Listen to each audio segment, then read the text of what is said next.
Good evening, America, and welcome to the Monday edition of Just the News, No Noise. I'm your host, John Solomon, reporting to you, as always, from Washington, D.C. in the WiredToFishCoffee.com studios. Wired to Fish Coffee, as you know, is the official coffee of the Just the News, and it is my favorite coffee, and it can be yours, too. And you can get 10% when you buy it. How do you do that? Go to WiredToFishCoffee.com and use the promo code JustNews at checkout. Go support an incredible company. All right, we begin tonight's show with some bombshell news to report to you, and that is that Just the News has obtained documents showing that an elite unit of scientists working for the Defense Intelligence Agency concluded that COVID-19 was very likely genetically manufactured, meaning man-made, and that it had escaped the Wuhan Institute of Virology, that Chinese lab. And they came to that conclusion only 3 months into the pandemic. But guess what? Those scientists were told they could not tell that to the FBI or to the other intelligence agencies or to the White House or to anyone. Now, this is big news, because we all know that it was former NIAID director, Dr. Anthony Fauci, who was a big proponent that the virus evolved naturally in nature, and he pushed back on any evidence suggesting it was man-made or part of a lab leak. Just as important.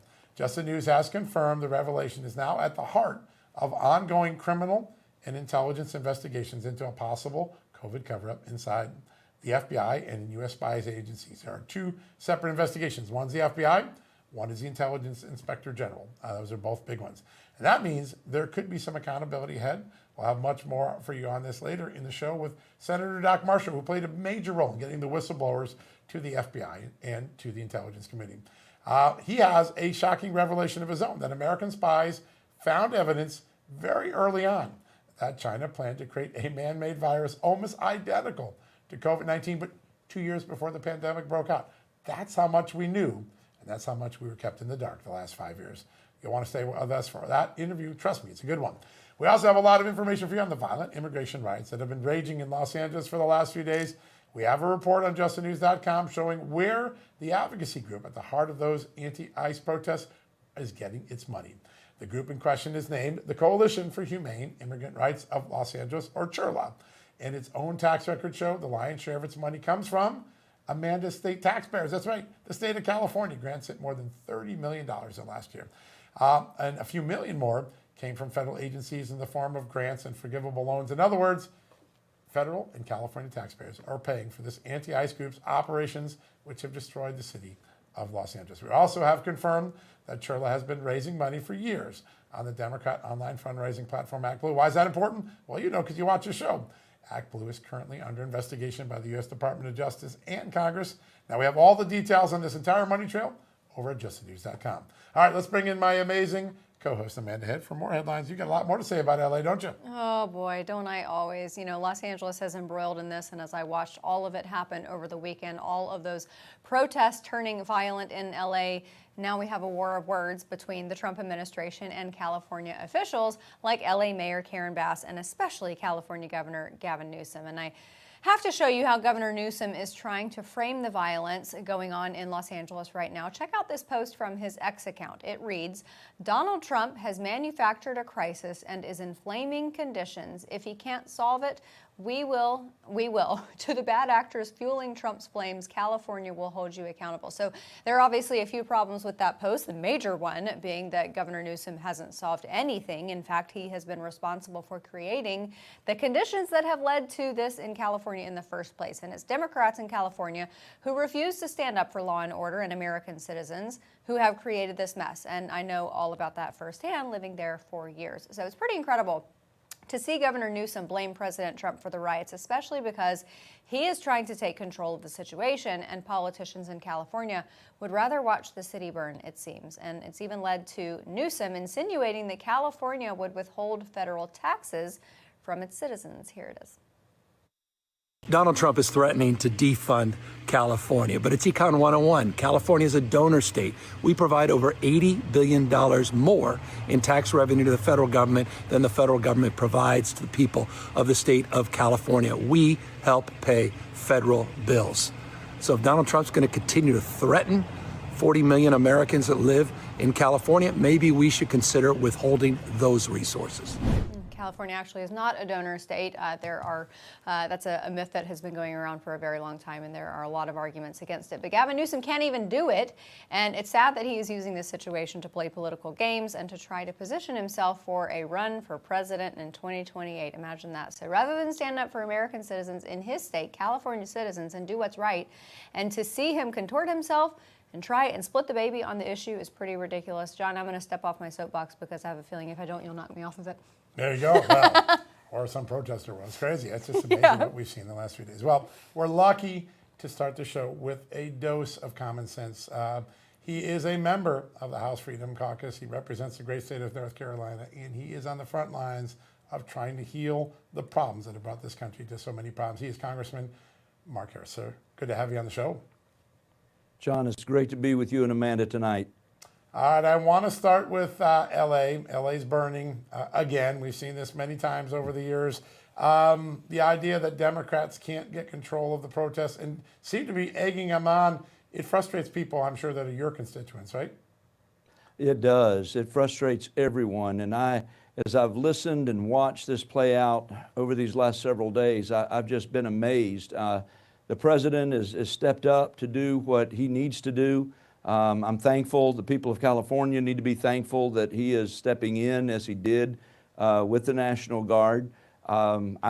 Just watching it unfold has been fascinating because I watch Democratic leaders out there in the state standing up and talking about that we've got this all under control. There's no problems here. This really wouldn't happen if it weren't for Donald Trump sending the National Guard in. And the whole time they're saying that, I'm watching 6, 8, 10, 12 police cars going up in flames, and one of them exploding right there on the split screen. And I'm going, how can you claim that you have it under control?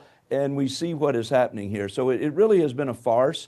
Thankfully, all of the American public, in watching this play out, has seen with their own eyes. And to be honest with you, it just really paints the picture of what we've really been told over the last 5 years. Don't believe your lying eyes when it came to the previous administration. And now we're seeing out there in California, they're trying to use the same mindset. Yeah. Yes, sir. I have no doubt that there are leftist anarchists out there. There are just people in this world who want to watch things burn. But as you were saying, I think that the American people look at this much like they did the BLM riots in 2020, and I think that it damages that movement. Do you anticipate that there is going to be that type of public outcry against this like we saw after the BLM and the George Floyd riots? Well, I hope so, man. I mean, I really think the American people are ready for common sense. And I think if anybody remembers those days as we watched those riots and we watched Minneapolis burn and we watched that whole police station go up in flames and everybody was ordered just to stand down or stand back and watch it go up in flames, that is very concerning. And I think the president wanted to make sure that we didn't see that again. And I listened to the police chief of Los Angeles late last night doing a press conference, and he himself admitted in that press conference that they were overwhelmed, that his own policemen were just trying to protect themselves, and they really weren't able to make the arrests necessarily because they had just been on defense with the rioters. So when the National Guard, he also made it clear that they were just really there to protect the federal property, the federal building. And he also made it clear that there weren't enough National Guardsmen there to have been a cause for any of this escalation. And I thought that was very telling when you just listened to the chief of police of Los Angeles talking. Yeah, really important. So these things don't happen organically usually. There looks to be some organization, some funding, some money, maybe some foreign influence. Certainly Mexico's president seems to be egging it on. How important is it for Congress and law enforcement at some point to find out who funds and pushes this sort of riotous violence on the American people? Well, I do think it's important for Congress to raise those questions and do that, looking into it and finding out what we can. I also think the Justice Department will play an important role in trying to see these kind of things because, again, these ICE agents are there simply carrying out their responsibility. Again, the chief of police, I'll just reference as I listened to him last night, He said the ICE agents were doing their job. And of course, for the state and local, because of the limitations that have been put on them by the state of California, they can't assist or don't help. But again, ICE is doing their job there. And for these people, these rioters who again, I believe a lot of them are paid, and he talked about that also, that it's very clear that Antifa had shown up. People that have done this for a long period of time understand there's a pattern that emerges, and usually something that starts on the first day, you see it on the second day, there's almost a little bit of a change, and by the third day, an even bigger change. And that's the sign that these folks have come in and are doing their thing. And I agree with you. We saw it in Charlotte years ago, right there in my own hometown. So I understand, and I think it is important that we call these folks into account. Sir, Democrats tried to impeach Donald Trump for inciting a riot, but in Los Angeles, you've got these pallets of cinder blocks that have been placed places, and the funding coming from California's own taxpayers. Should those people held accountable via charges of coordinating an insurrection? Oh, I believe if they certainly can find them, by all means they should be. That was the other thing we were seeing when they were telling us they had everything under control. I was watching people throw scooters over bridges and busting up highway patrol cars there in California. And if the governor had a lick of sense, he would simply step up and say, we're not going to tolerate this for our own state.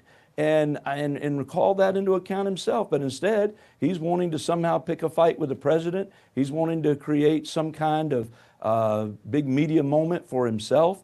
But I'm telling you, I think he's making very unwise decisions on a number of different fronts here. So you're spending a lot of hard work on the rescissions package, a real opportunity, the first big opportunity to start pulling back spending that was dished out earlier that didn't go to good causes or wasn't spent. Do you think it'll get through, and does it start an avalanche of spending cuts down the road? Well, I'll say yes, and I hope yes to number one. I do believe it's going to get through, and yes to number two. I sure hope it is just the first of a number of rescission packages that the White House is going to send up the hill. Listen, we've got an opportunity here this week to do what I consider to be the softball that is just being pitched right across the plate. And we've got a Republican majority in the House. We have the Republican majority in the Senate, and we ought to be able to just whack that ball as it comes across the plate and knock it out of the park.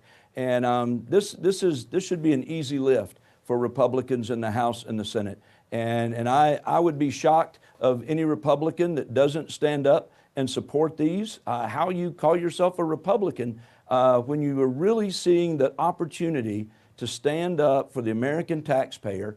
We were sent here to Washington to do government differently. In November of 24, the nation rose up, put Donald Trump back in the White House, gave us the Senate, maintained the House, and this is our opportunity with this first rescission package. We not only have reconciliation moving along and is now over in the Senate, getting the job done, but this $9.4 billion, I think, is the first step to really letting the American people know that we're going to do what they said. We just came back from the week past, and the weekend we were in the North Carolina Republican Convention. Yeah. And while we were there, many of my constituents were asking, why is it only $9.4 billion? I mean, there's so much more that needs to be done. And I was having to say there is a lot more to be done, and I believe it will be done. This is just the first package, call it a test case, if you will, that I think the White House wants to see if we mean business up here and are going to be able to follow through on this America First agenda.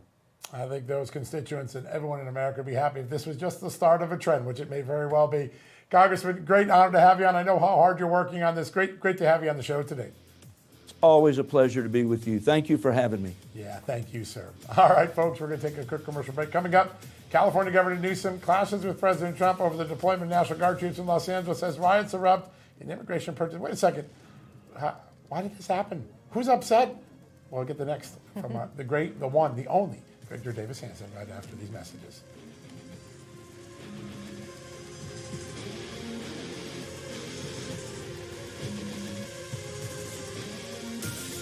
Hey folks, if you're a homeowner like me, you need to listen to this. In today's AI and cyber world, scammers are stealing home titles and your equity is their target. Here's how it works. Criminals forge your signature on one document, use a fake notary stamp, pay a small fee with your county, and boom, just like that, your home title has been transferred out of your name. And that's when the problems begin, because they start taking out loans using your equity and even sell your property. And you're not even going to find out it's happened until you get a collection or foreclosure notice months later. That's a nightmare, right? So when's the last time you checked on your home title? Well, if you're like me, the answer is never, right? You need to do something about that right now. That's why I've partnered with Home Title Lock, so you can find out today if you're already a victim. Use my promo code JTN at HometitleLock.com, and you'll get a free title history report and a free trial of their $1 million triple lock protection. That's 24/7 monitoring of your title, urgent alerts to any changes that might happen, and if fraud does happen, they'll spend up to $1 million to fix it. That's a good deal. Find out why I trust Home Title Lock. Go to HometitleLock.com and use the promo code JTN. That's HometitleLock.com, promo code JTN.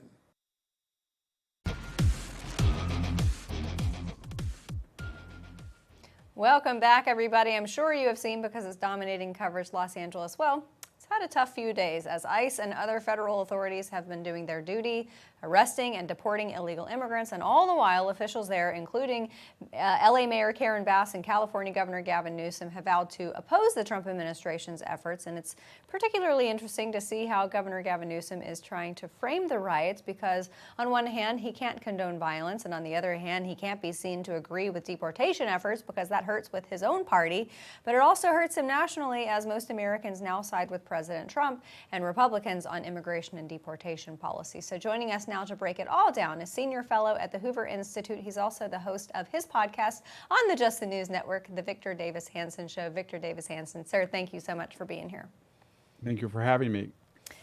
Sir, I have to think that with what's happening in Los Angeles right now, you've got that new California state gas tax that's going to be kicking in a month or so. Have Californians not had enough? SurveyMonkey had 30 aggregate polls, and they said that Gavin Newsom's polling 27%. We just saw a presidential poll. He's 2% of the Democratic Party think he should be their 2028 nominee. He's on the wrong side of this issue. We just had a CBS poll, 54%, despite the hysteria, support deportation. And we know that 75% want immediate deportation for criminals. So I don't quite understand what he's doing. He's made a series of blunders. He said that ICE was the problem. They were chaotic. They were reckless.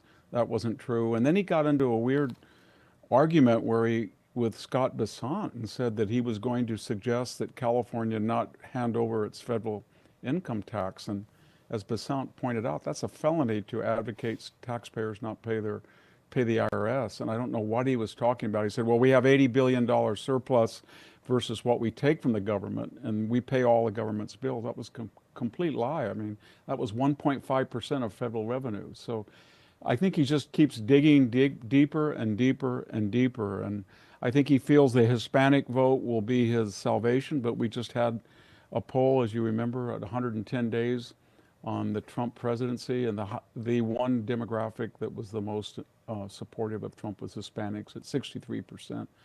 So when you have optics where somebody is waving the flag of the country under no circumstances they want to return to, and they're burning the flag of the country that on every avenue they demand that they get to stay here even if illegally, that's not a good optic at all. And I think he and Karen Bass and Representative Torres, who said, let's, get the F out of here, ICE, and Karen Bass said, we're not going to stand for this. It's very insurrectionary. It's almost George Wallace at the University of Alabama, states' rights. What a remarkable illusion to mention. It does feel that way. Victor, I've been thinking all weekend how much California has turned from one of the great states in America to absolutely one of its greatest embarrassments. And then you came out with this brilliant tweet a few hours ago on X, in which you said it's really become a medieval society of have and have-nots. How did this great state devolve that much? Well, I think part of it was that we had $9 trillion of market capitalization in Silicon Valley, and that really shifted the nexus of power from the interior in LA to the Bay Area. And we had these politicians, Gavin Newsom, Jerry Brown, Kamala Harris, Nancy Pelosi, Barbara Boxer. They were very, very wealthy. They were utopian, and they were never subject to the consequences of their own ideology, and they had this progressive agenda, and it made prices, costs, fuel, power, housing so expensive that we're bleeding 200,000 to 300,000 middle class and upper middle class taxpayers, and now we've lost about 14, 15 million. Same time as that happened, we had half of all the illegal aliens in the United States. So we've got very poor people that need massive subsidies, and we've got very rich people, and we drove out the middle class. So there's no Republican Party left to speak of, at least for now. Victor, during President Trump's first term, Javier Becerra, who at the time was California's AG, sued President Trump a record number of times, and now Bob Bonta has taken up the mantle and trying to do the same, suing President Trump over this National Guard presence. Does he have a leg to stand on? No, he doesn't. And as I said, we have only, I think it's now 8 congressional Republicans out of 52 seats, super left-wing majorities in both houses. We haven't had a state-wide Republican official since Arnold Schwarzenegger.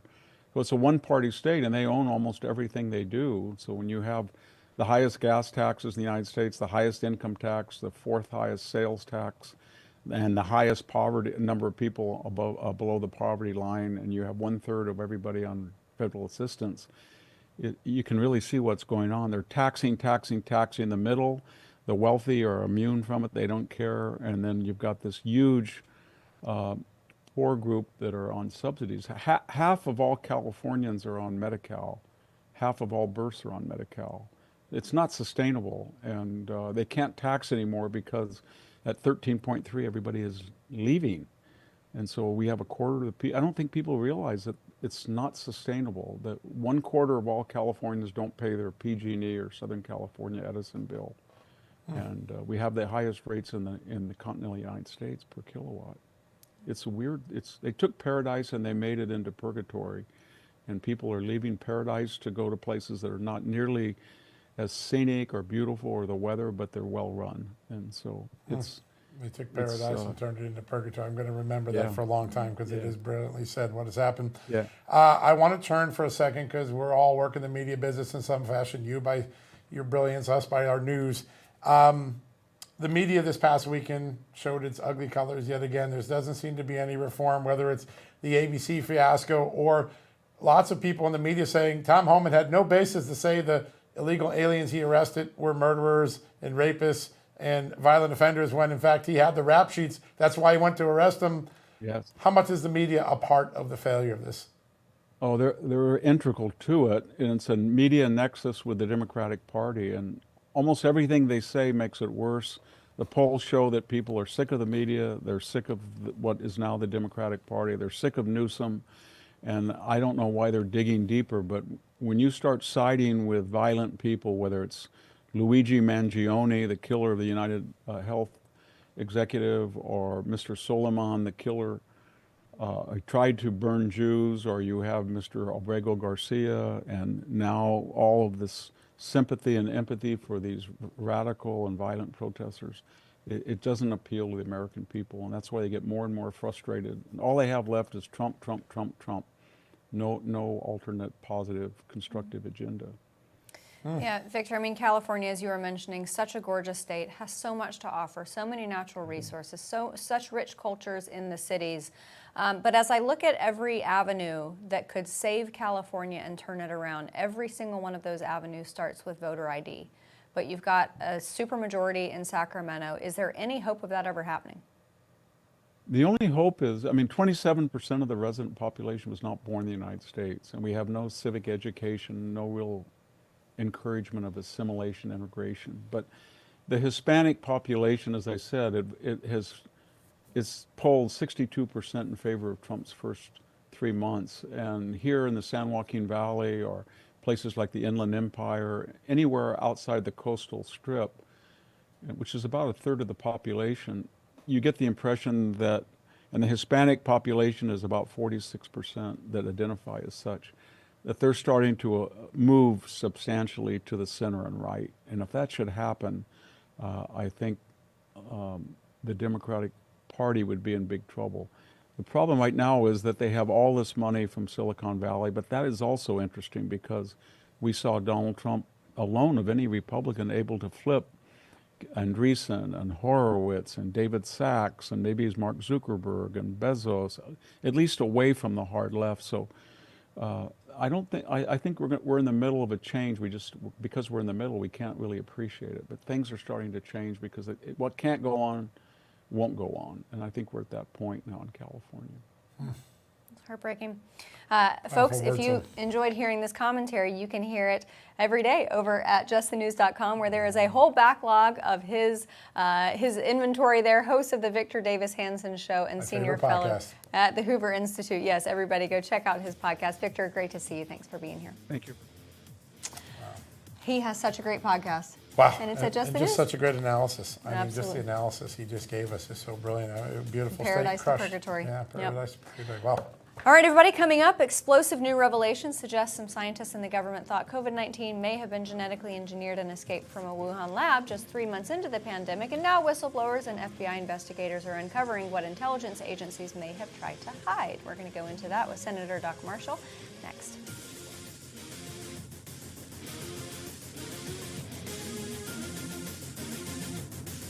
Hey, it's a new day in America and a new administration in Washington, D.C. There's a lot of excitement and optimism about the future, but the reality is there's a lot of work to do as well, especially when it comes to fixing our broken healthcare system. The truth is that the forces that are responsible for breaking our healthcare system aren't going to simply go away. The challenges our system faces won't disappear overnight. Now more than ever, you need to be prepared.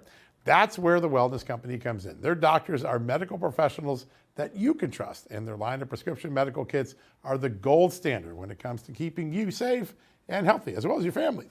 Whether it's the medical emergency kit, the contagion kit, the first aid kit, or the travel kit, these prescription kits contain an assortment of life-saving medications and guidebooks to assist in the proper use of these medications. From the flu to strep throat, from COVID to the bird flu, from a trip to the beach to a trip overseas, the Wellness Company has a prescription kit designed to keep you and your family safe. Make America healthy again. Start at home. Do your part and protect the health of you and your family. Go to twc.health/justnews today and order. That's twc.health/justnews and use the promo code JUSTNEWS to save 10% off.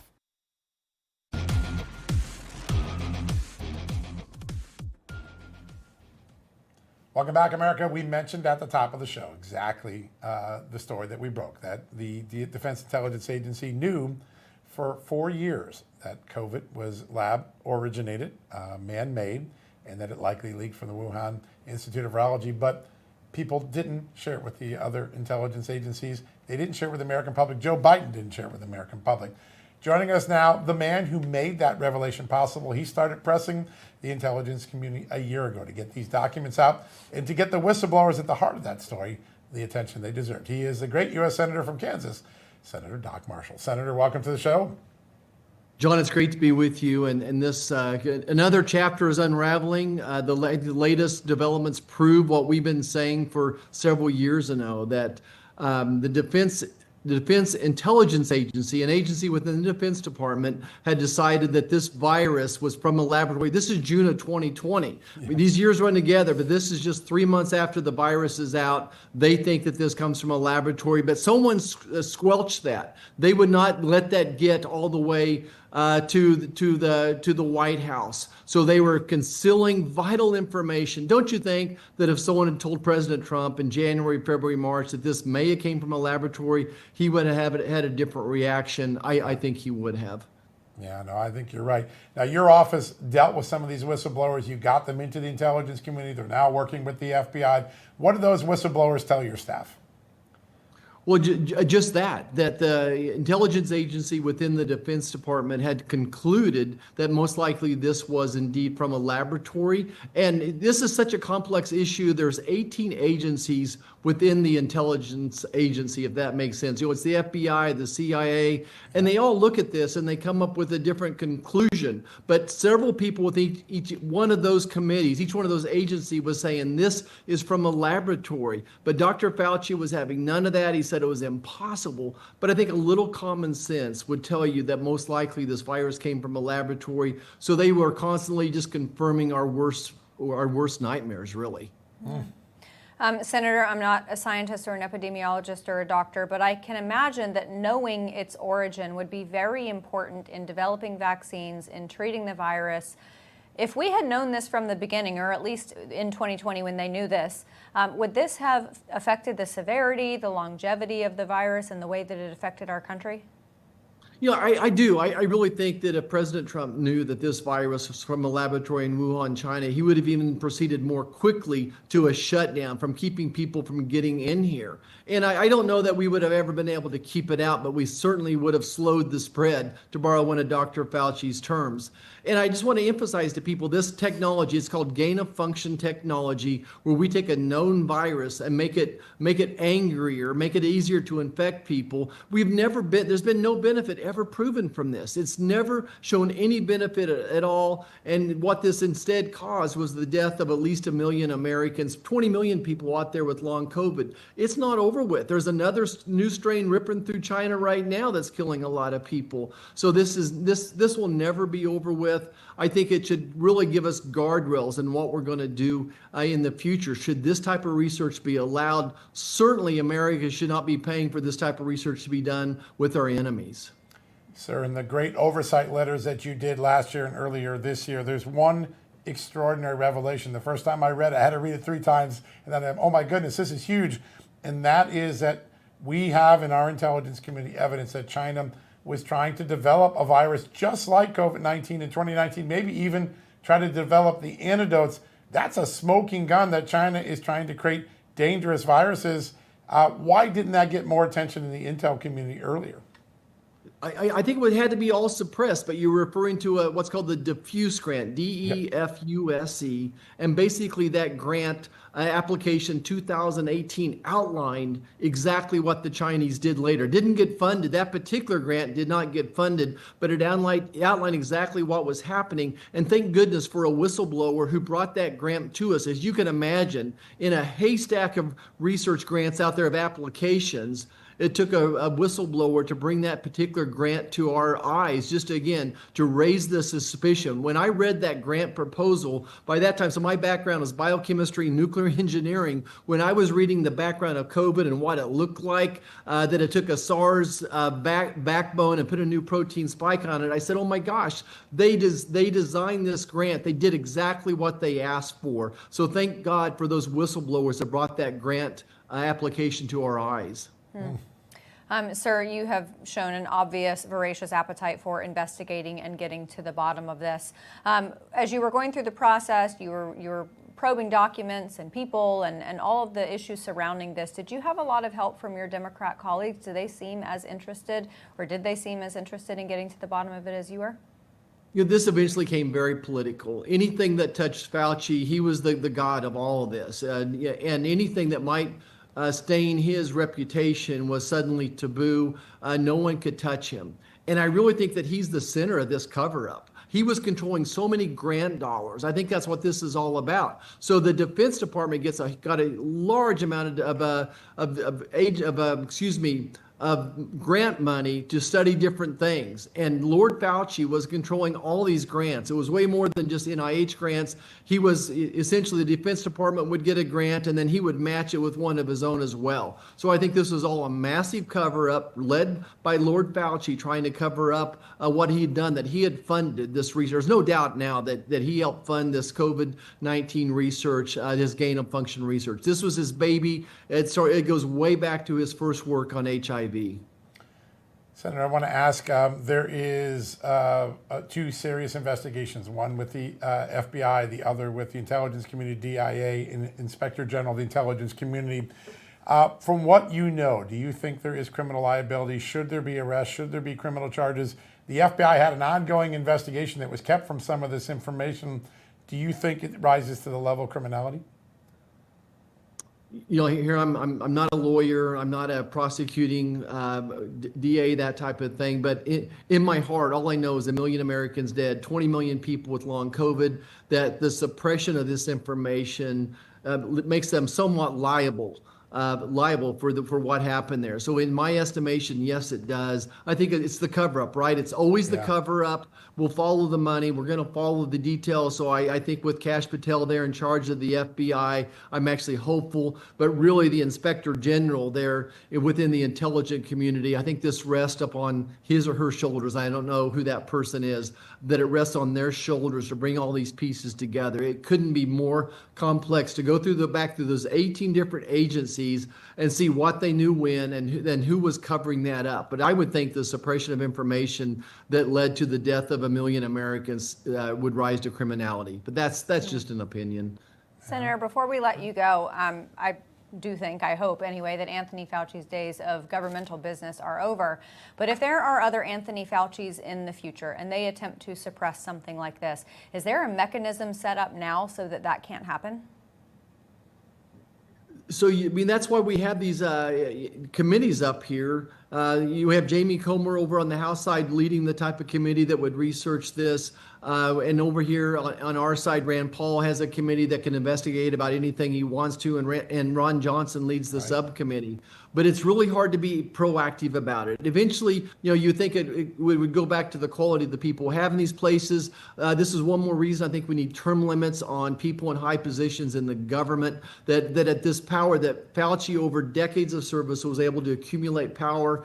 And I think that no matter what Congress tries to do, that this could reoccur. So one more reason I think we need term limits, not just on congressmen, but people in leadership positions within the federal government. Yeah, the medical profession's motto, do no harm, and yet in this world, the harm was done by hiding things and also inventing diseases that we didn't need to wage on the American people. Dr. Marshall, Senator Marshall, you are an extraordinary individual. The work you did here has brought this all to light. It took us 5 years, but you got us the truth. Thank you for joining us today.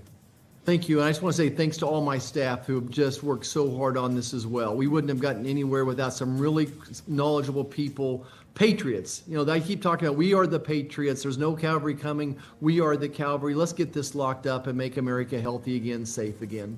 What a great idea. And you're right, the staff was amazing. They did amazing work.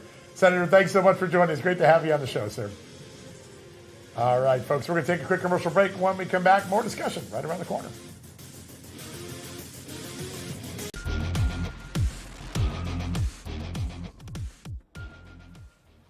Welcome back, everybody, to Just the News, No Noise. Earlier today, the Treasury Department announced sanctions against a faction of the Sinaloa drug cartel called Los Chapitos. It's run by family members of El Chapo.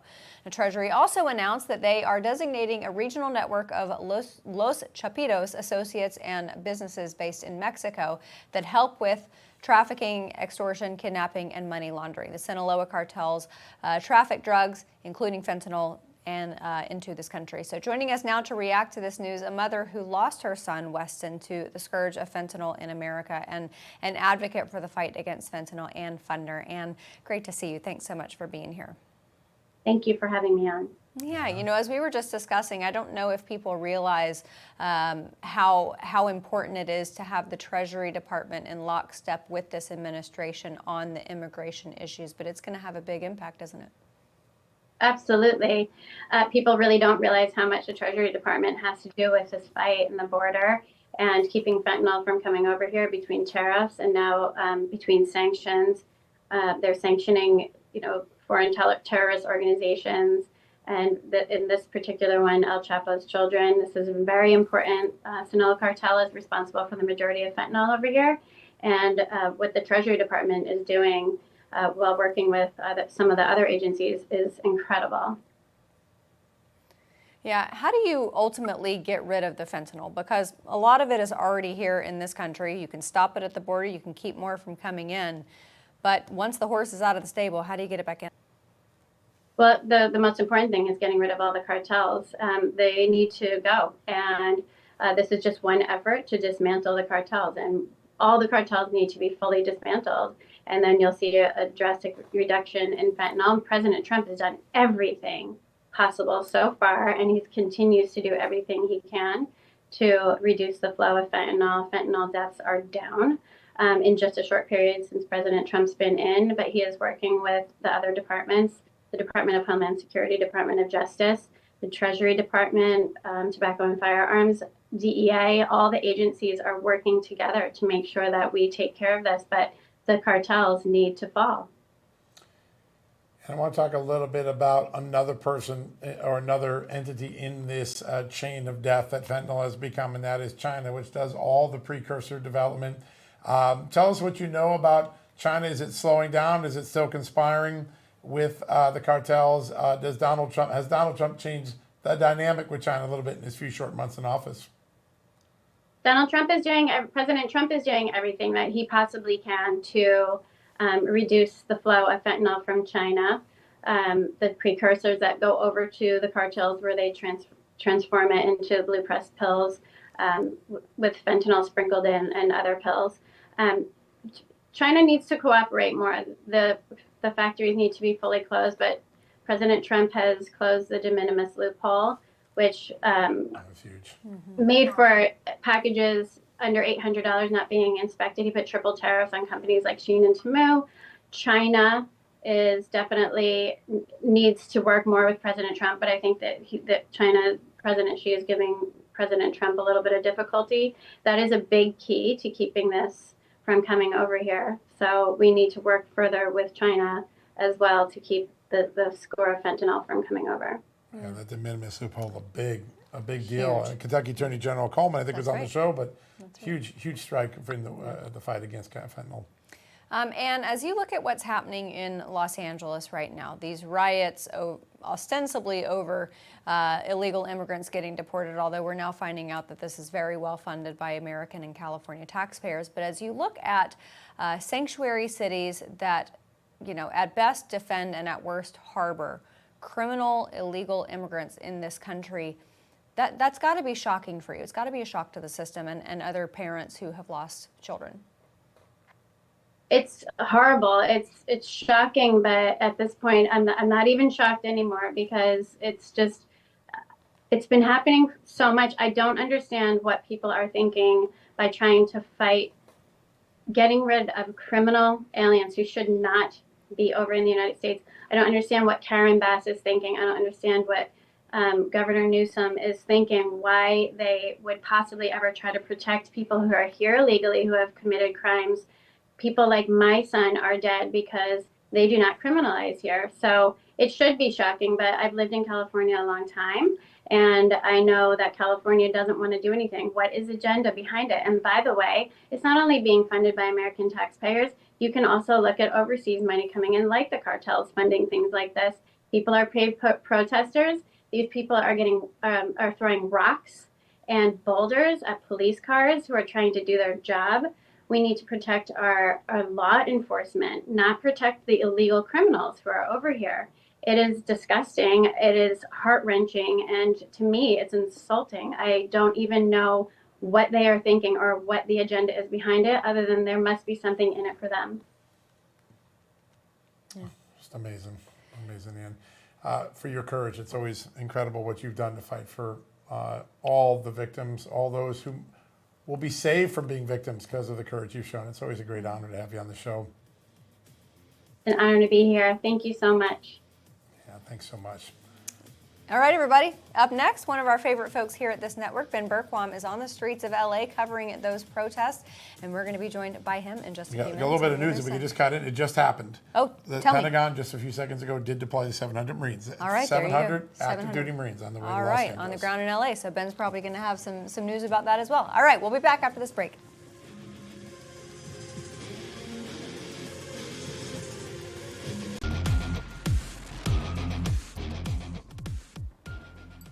Welcome back, everybody. California Governor Gavin Newsom is accusing President Trump of staging a manufactured crisis to justify what he calls an unconstitutional power grab.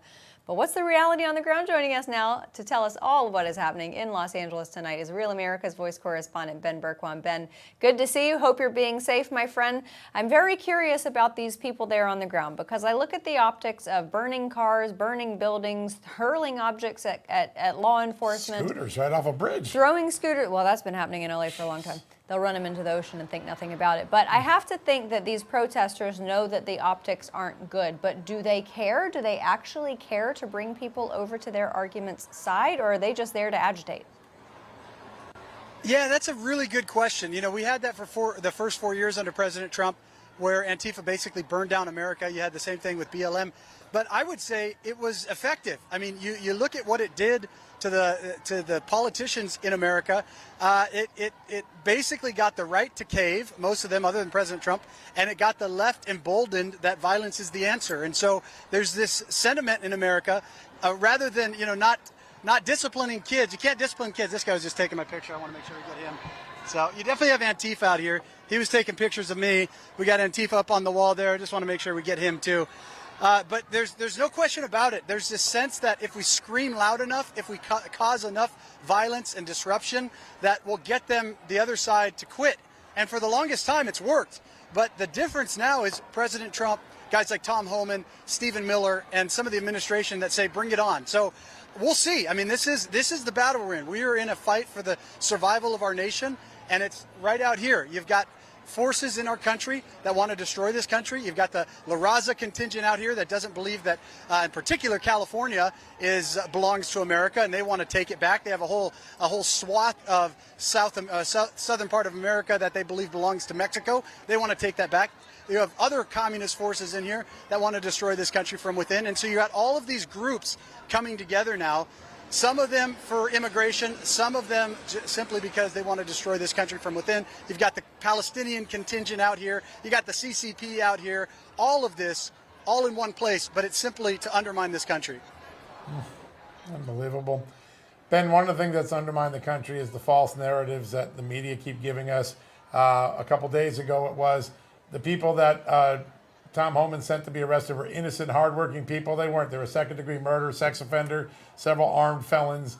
The second one is that the violence never started until Donald Trump sent the National Guard troop. Tell us what you saw on the ground before the Guard troops were deployed. Well, I just got here last night, so I wasn't here for when it originally kicked off. But this is what we're seeing all across the country. It's violence caused by the left. They instigate it, and then they cry foul when they get the response that they were asking for. So anybody like Karen Bass or Gavin Newsom who's saying the violence is a response to President Trump's reaction, it's just an outright lie. They know it's a lie, and they continue to perpetuate it because the mainstream media continues to carry that water for them. The difference now is we have a lot of other media out here that will actually tell you the truth. But there's no doubt about it. They came with violence. They wanted violence. It's part of how they operate. Yeah. Ben, a few minutes ago, I saw an American flag right side up floating behind you. Are you seeing American flags, or are they mainly Mexican, Haitian, Peruvian, other flags? Yeah, it's mostly foreign nations' flags. I'll get out of the shot here. I did see one American flag. There's a couple that are upside down, but you've got Honduras, you've got Mexico, of course. You've got a lot of other foreign nations' flags. And again, that idea that America doesn't belong to America, that's the overriding idea. Yeah, it's so mind-boggling. The people who say they're fighting to stay here are actually criticizing the country they claim they want to stay in, dishonoring its flag. They couldn't have any more mixed messaging. How do you think people outside of California view this in Middle America? Oh, I think it pisses them off. I mean, I think you asked the question, do you think it works? And I think to average Americans, they look at this and they think, what was the sacrifice for my brothers and sisters for?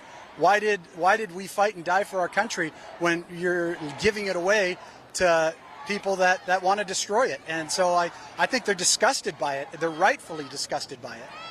Yeah. Ben, the people who are rioting, the people who are being violent, not these people around you who seem to just be peaceful. We've only got about 30 seconds left, but are they young people? Are they older? Who are they? It's a mixture. I mean, you've got the Antifa contingent is really, it's an anarcho-communist movement in America. You've got some of the leaders that are behind it that are the OGs, but a lot of them, the majority of violence is being caused by teenagers and young 20-year-olds that just want to spout off and get away with criminal activity. A lot of them don't even know what they're out doing. They're just committing crimes. They don't know the ideology. They're just willing to go out and be useful idiots, as Lenin called them. to advance the cause. Yeah, absolutely. Ben Bergquam, tell everybody when the next Law and Border episode is going to be coming out. Just aired this Saturday. Our most recent one aired on Saturday. You can watch it if you missed it. AmericasVoice.news. Go and check it out. All right, and everybody go find him on social media, one of the most fearless people at this network. God bless you, Ben Bergquam, and be safe. All right, everybody, that's going to do it for us tonight. Head over to justthenews.com for more breaking headlines throughout the night, and we'll be back here.